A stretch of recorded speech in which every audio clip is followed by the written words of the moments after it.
Welcome back to another segment of License to Legacy. I'm host Javi Trujillo, and joining me once again is Bill Koenig of the Spy Command. How are you today, Bill? I'm doing fine, Javi. As we record this, it's been a busy week in the world of James Bond, but I'm holding in there. It certainly has. Of course, Mr. David Leigh from the James Bond dossier is here as well. How do you do, David? I'm doing very well, thanks. Our special guest is none other than a man with an easy smile and an expensive watch, Mr. Kyle Barbeau. How's it going, Kyle? I'm doing well. It's nice to be here. Thank you for having me. It's a fun week to talk Bond. Have you recovered from the Amazon news yet?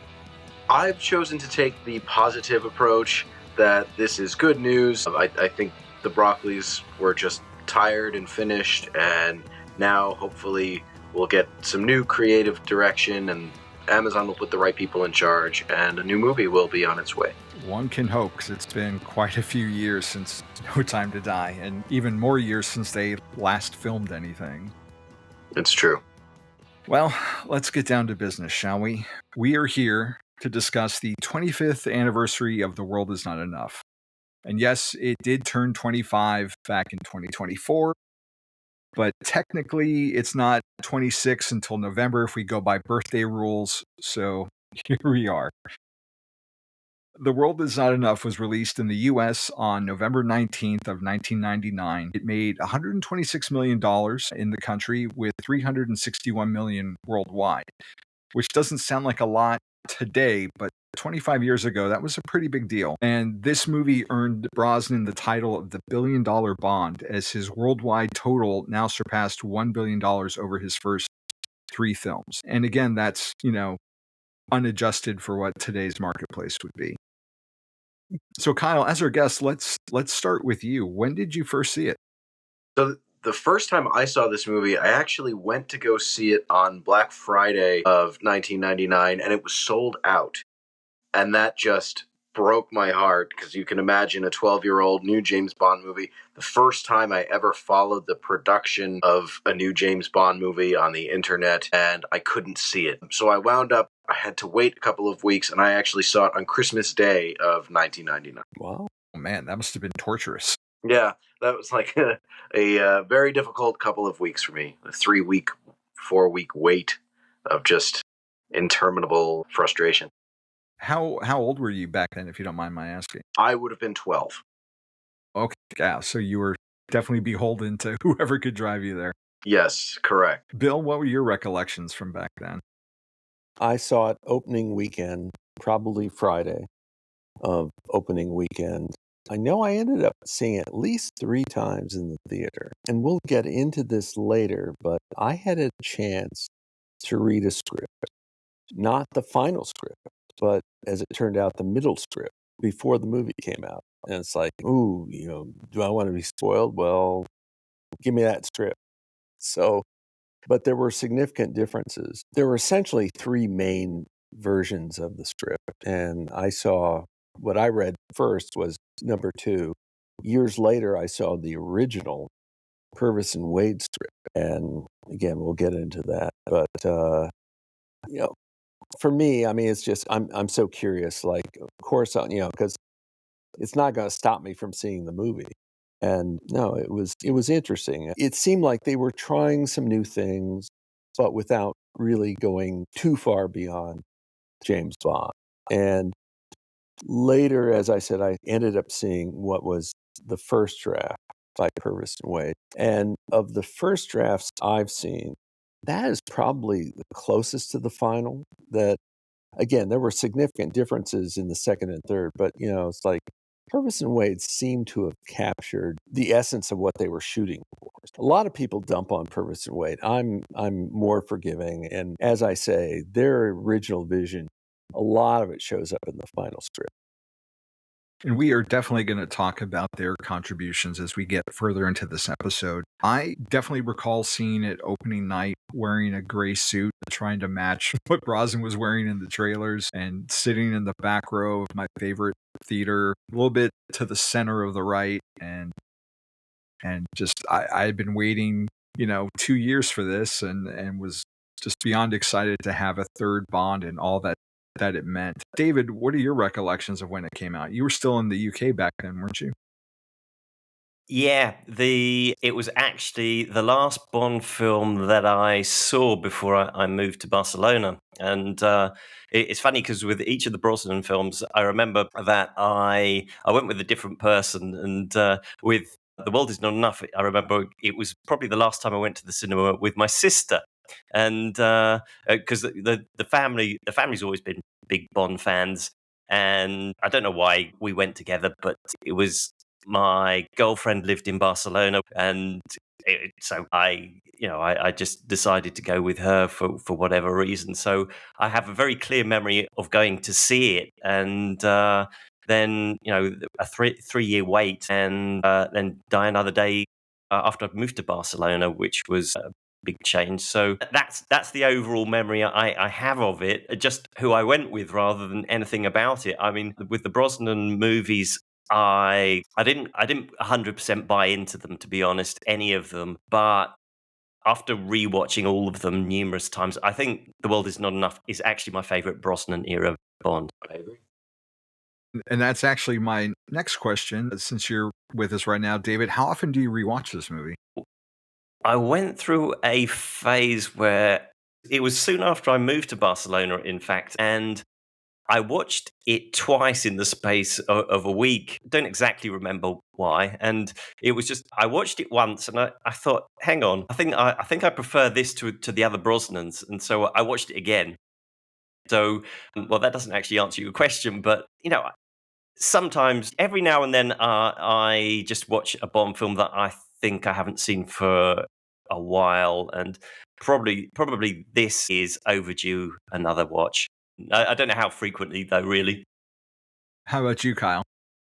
I typically watch the Bond series about once a year, once every 18 months, starting at the beginning with Casino Royale 1954 and Wow. hitting all the bastard children along the way.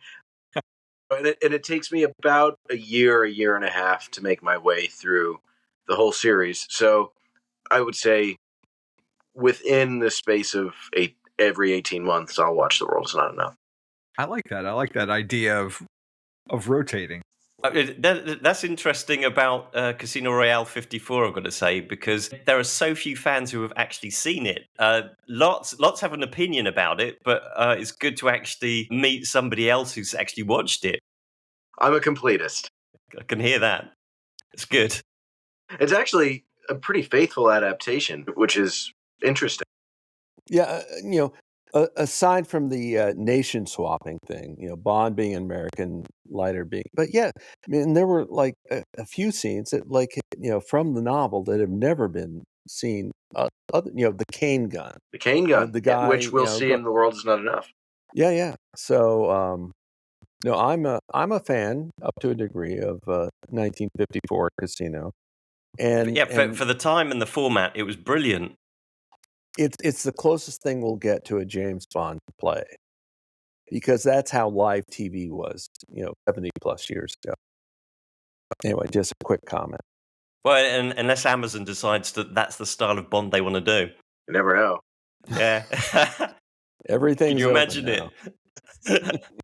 That would be a creative choice. Unexpected. Definitely unexpected, yeah. Bill, is this movie on your rotation a lot? Yeah, a fair amount, because in the middle of making this movie, Brosnan did an interview with Playboy magazine, and I read it. And you know what? It's very similar to the Playboy interview that Connery did in 1965. Because essentially both actors are kind of wanting to stretch their acting muscles more, and like the gadgets are starting to get out of control.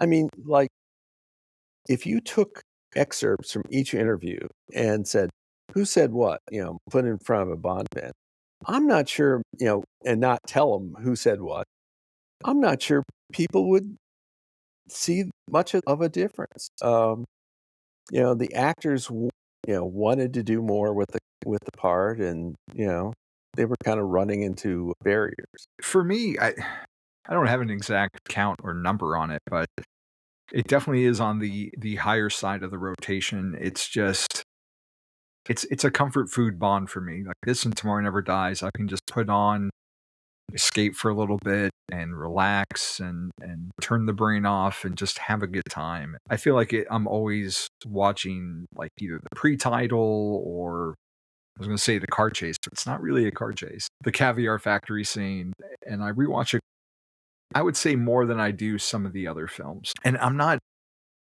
a big like here's all my rankings of all 25, but where would you put this, Kyle? In the top, the middle, or the bottom for you? This ranks towards the top for me, and nostalgia certainly plays a part of that. But I'm a huge Brosnan fan, and this is my favorite Brosnan, so I would probably put it in my top 5. At the bottom of the top 5, but in the top 5. Yeah, I would have to. Like I said, it's hard for me to put those to rank something like that when you have this many that I love so much. But definitely of the Brosnan era, like it depends on the day of the week. It could be this or Tomorrow Never Dies. Yeah, it's the middle two for me as well. A lot of it depends on my mood, and like there's a yin and a yang between GoldenEye and Tomorrow Never Dies, and there's even more so, I think, between The World Is Not Enough and Tomorrow Never Dies, where Bond seemed invulnerable in Tomorrow Never Dies, and here we get to see him injured and dealing with that for a whole film. He's got, a supercar that he uses, and then his car gets taken away immediately. So like with Moonraker and For Your Eyes Only, or Die Another Day in Casino Royale, there's like the pendulum shift, and it's inside these two movies. What about you, Bill? Where would you put it in those 3 categories? That's a good question. I was about to say, as you guys were talking, I had a flashback. I was getting my hair cut. I was reading this magazine, and that Michael Apted, in this article I was reading, in the 90s, said that he got a call from Barbara Broccoli and like, we'd like you to do the next movie. And then he said, sure, you got the right guy. That's not a direct quote, but that was, because Apted's experience was mostly directing film dramas. And, but at the same time, Apted was kind of in a career slump. So yeah, of course I'll do it. But he brought a sensibility, I think, that had not been there very much with the preceding films. The movie, in a way, is kind of a hybrid of traditional Bond tropes and trying to stretch out things. Overall, I like it. The Wall Street Journal at the time had a movie reviewer, and he scorched the movie. And I remember reading it, thought, really? Seriously? I honestly thought it was a sincere attempt to kind of stretch the Bond formula while being true to it. So, definitely an A for effort. You can on the final grade, you can go this way or that, but I do think it was a real attempt to try and take things forward. I feel The World's Not Enough. They're testing a lot of things. They're testing giving a personal stake in the story, which we'll see in, blown way up to a major plot point in Skyfall. They're testing an injured James Bond. They're testing the villain being the Bond girl. These are all things that we would see them take a little bit further in the Daniel Craig era. Yeah, there's one other thing about it which is interesting, that and unacknowledged in the film, is that they borrowed a plot point from Colonel's son. Yes. Which is the kidnap of M. Mm-hmm. And it's weird in a way that in Spectre they acknowledged the debt that they had to Colonel's son, but they didn't do so back then. And there's no way it was a coincidence. It's too similar. So I just wonder why that was. Well, I have a guess. I think in terms of The World Is Not Enough, M gets kidnapped. That's not something that's an idea you can't really copyright. Whereupon in Spectre, the specific of the torture scene, that's so close. Yeah, you got to pay the estate of Kingsley Amis some money and give him a credit. We'll bury the credit as much as we can, but even some of the dialogue is remarkably close to Colonel's son. Yeah. Yeah. And that probably gives it more weight to be like, yeah, we should probably give him credit for that. But where does The World Is Not Enough fall for you, David, in your personal ranking of the 25? What category? Oh God, I really hate these questions. It's just like I don't really like ranking the Bond films because it really depends on the kind of mood I'm in.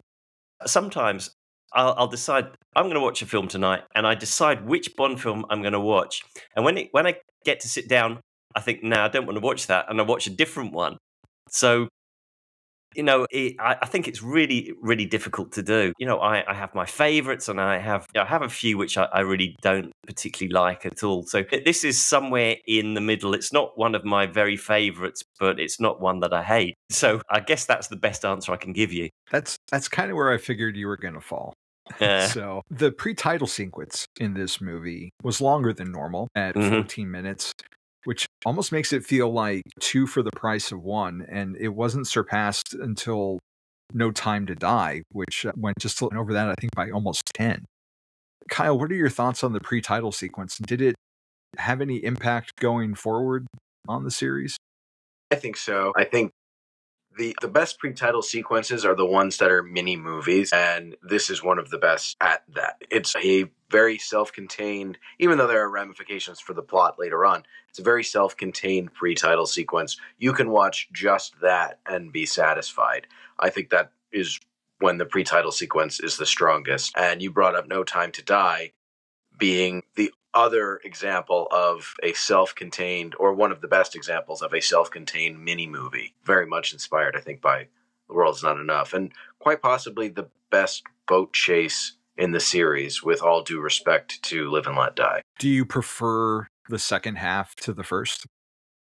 I think the first half isn't big enough. I know that originally the pre-titles was set to end with Bond walking away from the bank in Spain. I'm glad it didn't end there, because I don't think that would have had enough adrenaline or enough to draw somebody into the movie. It's not a big enough stunt.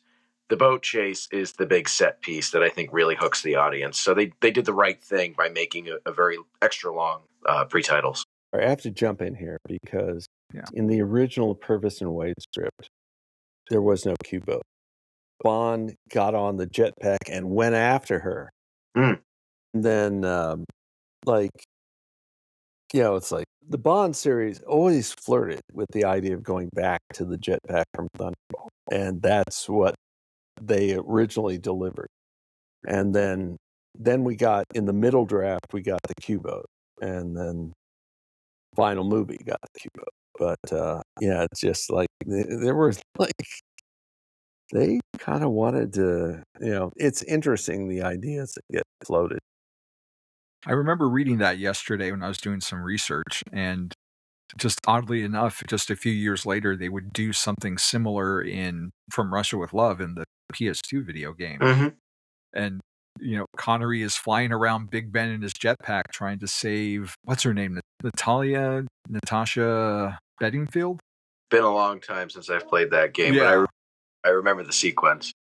Yeah. David, how did it feel seeing the Thames in a Bond pre-title sequence? Was there any pride in seeing your homeland, or is it just kind of... Well, not particularly, no. I personally think the Bond films are far better when they have as little to do with the UK as possible. Bond is always about getting outside of Britain. So I've got no special attachment to seeing the Thames, and that doesn't really have any attraction to me. What I do remember about it, though, was that the split in the pre-title sequence, it was very, very clear. I was expecting to go into the title sequence at the end of the Bilbao bit, and so I think that it doesn't transition particularly effectively. And for me, although I actually agree with Kyle that the best pre-title sequences are the ones that are their own mini movie, I think that the split is too severe for me. I think I would have preferred it as they planned it originally, although then I think if they'd had that sequence after the title sequence, so I think the movie would have felt a bit lopsided as well. So maybe in the end it was the right decision, but the split is clear.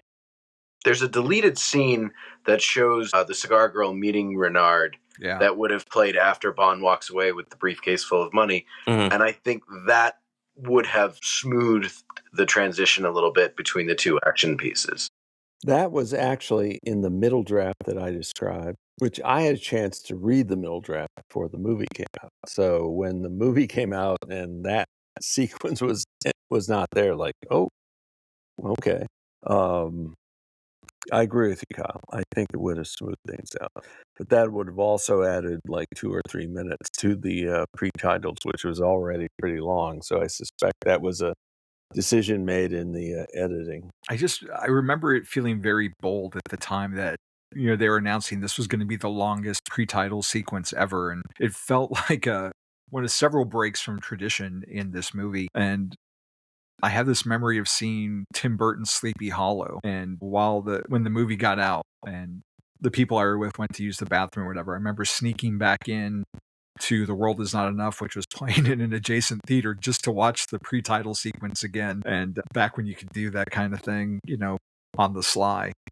And I also remember there being just a big deal about the Millennium Dome, because that was being brand new and being used, and there was a lot going. They even make a joke about it being the turn of the millennium in the movie. The first trailer begins with the countdown to the new millennium, and everything just felt just very of the now at that moment. And news resources aren't what they are today. We're not, surrounded by it. It was like primarily going to like commanderbond.net. I think the AJB forums were up and running. Certainly MI6, I would go daily to see what any Bond news I could get. I just remember there being a big deal being made about the Millennium Dome, which is now the O2 Center, and talking about the legacy of this movie.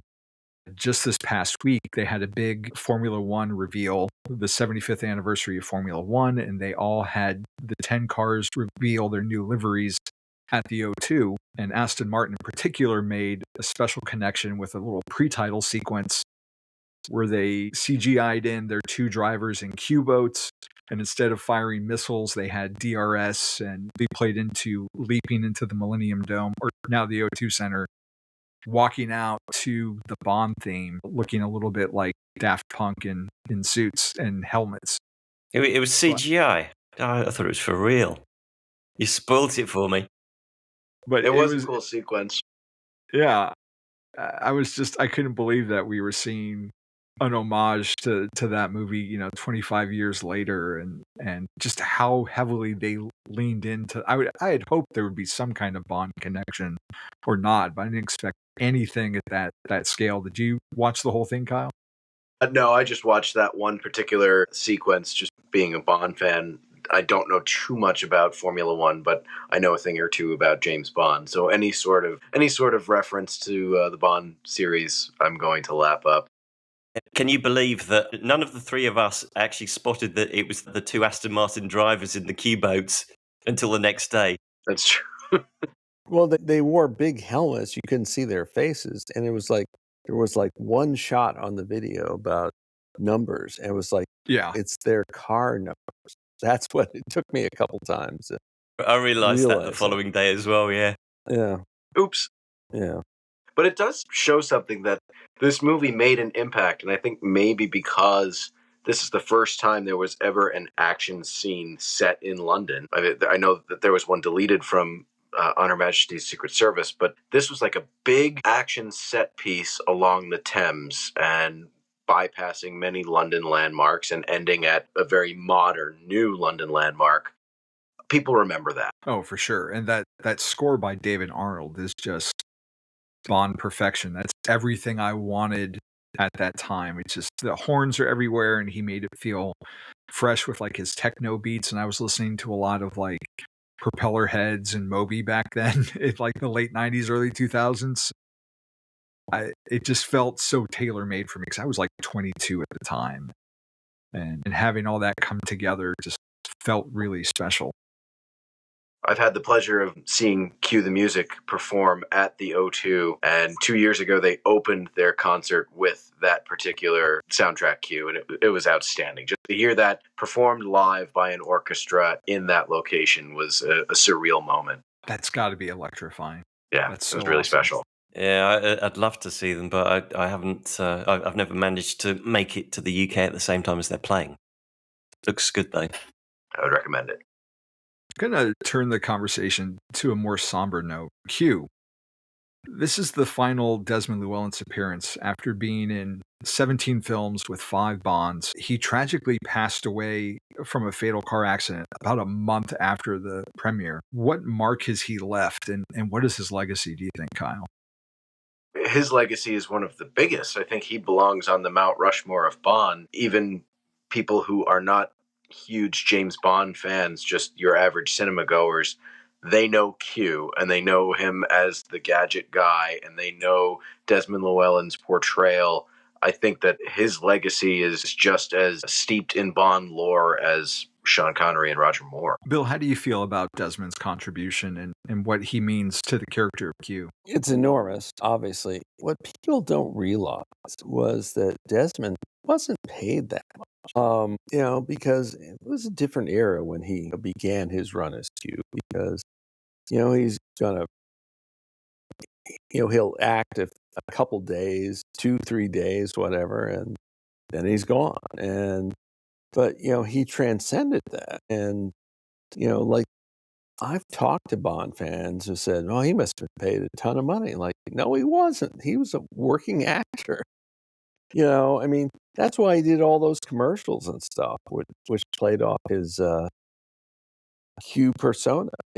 And I once read it was part of the stage directions for his final appearance, and I forget the exact phrasing, but it's like, "Oh, this might be the last time Q talks to Bond," and blah blah blah. And it was enormous. And supposedly, at the last scene of the movie, Q's supposed to be there, but it's John Cleese instead.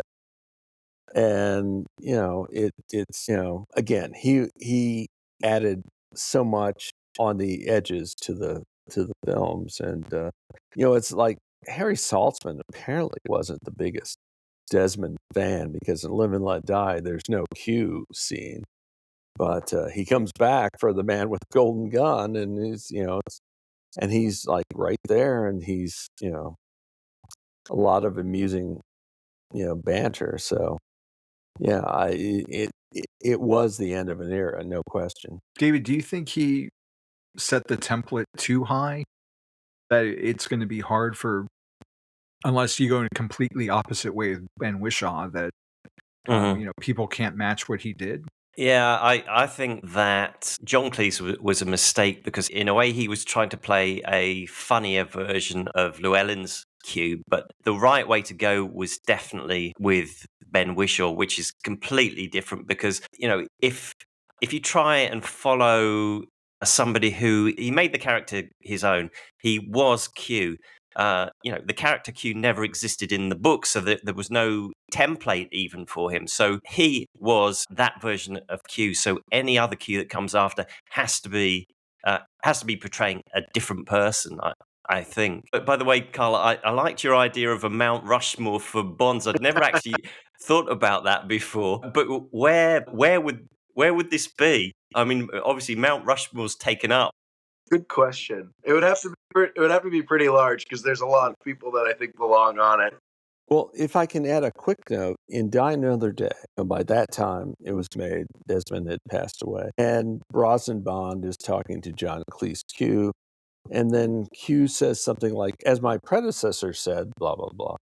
And it's like, that's actually a rather emotional moment in a film full of exaggerated things. It's like, it was just a moment of really. Yeah, you would think Desmond's Q would have been in that scene, that film being so over the top with, "This is the 40th anniversary. Remember this, remember that, remember this."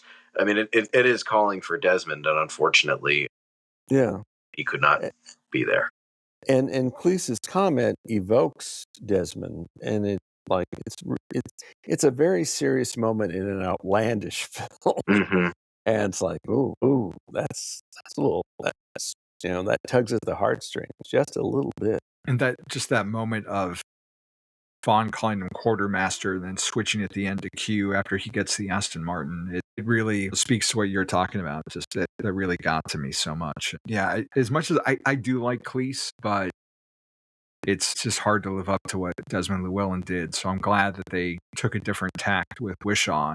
It's just, it'll be curious to see where we go from here. At the same time, I wonder if they knew that Desmond's days in the role were numbered. I mean, they did introduce his replacement, and they do give him a very moving final scene. So I wonder. I think that was designed to be his retirement. I always saw it as that. And I remember, though, I remember when he died, and I think it was the actual night that he died. I was listening to the radio, and they, it was like 9 or 10 o'clock at night, and they said, "Oh, just got the news in that Desmond Llewellyn has died in a car crash." And it's like, oh Christ! And it's just, like, we were just watching him on the big screen a month ago. That was, even though I expected him to be retiring, I was kind of shocked by his death as well. Well, to be clear, I mean, Desmond was in his mid-80s when this movie came out. So it's like, you cannot be sure he'll be around 2 years from now, which was the schedule they were making movies then. It was a really heartfelt moment. It's a heartfelt moment, with The World Is Not Enough, with a lot of big action scenes and so forth. You know what? I kind of wish they had put him in the final scene instead of John Cleese, when all the MI6 people are looking at the laptop screen and 007, it would have been nice to have Desmond there instead of John Cleese. Apologies, John, but just an opinion. Naturally. I guess that begs the question, who is a better successor, R or Penelope Smallbone? Miss Smallbone? Smallbone was originally conceived to be, there are screen tests with James Brolin playing Bond, and, Moneypenny's gone, well, this is Penelope Smallbone, her successor, she's retired now. So it's like, I've seen videos where Lois Maxwell is like, who's this? What's going on? Well, Lois, if Roger hadn't come back, you'd have been gone, and you would have had one less, a couple less movies. And you know what? And just to be clear, I'll give you the source.